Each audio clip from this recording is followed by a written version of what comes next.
Pemirsa, sebagai negara maritim, Indonesia semestinya malu jika mengimpor garam. Untuk itu, Gubernur Koster gencar-gencarnya memberdayakan produk garam tradisional lokal Bali agar kembali bangkit masuk di pasaran modern dan dimanfaatkan oleh masyarakat Bali.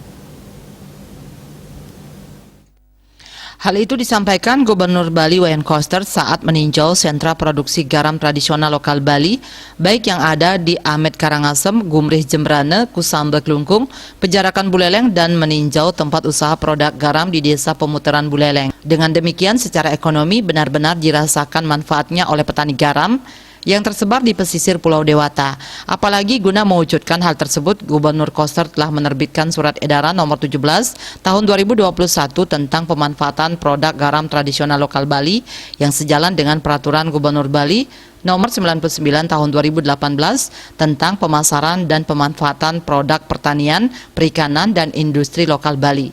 Tujuannya adalah mengimplementasikan konsep Trisakti Bung Karno, yakni berdaulat secara politik, berdikari secara ekonomi, dan berkepribadian dalam kebudayaan.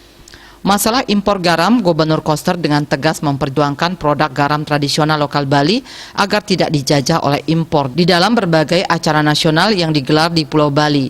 Sudah sepatutnya garam tradisional lokal Bali yang dimanfaatkan oleh hotel berbintang 5 sampai ke beberapa negara juga dimanfaatkan oleh masyarakat Bali.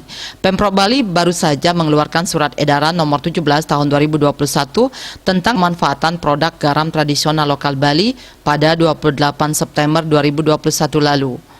Gubernur Koster mengatakan garam tradisional lokal Bali yang ada di wilayah Kabupaten Jembrane, Buleleng, Karangasem, dan Klungkung sangat bagus dan sampai diekspor ke luar negeri.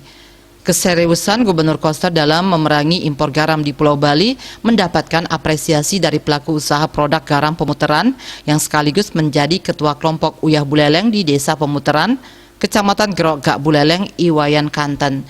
Ia mengatakan mengenai ekspor produk garam tradisional lokal Bali, jangan diragukan lagi kualitasnya. Kalau tidak ada pandemi, garam ini sudah diminta untuk terbang oleh Arab Saudi dan Amerika Serikat. Bahkan ada mahasiswa luar negeri yang ingin belajar tentang produksi garam tradisional lokal Bali. Winata Bali Post melaporkan.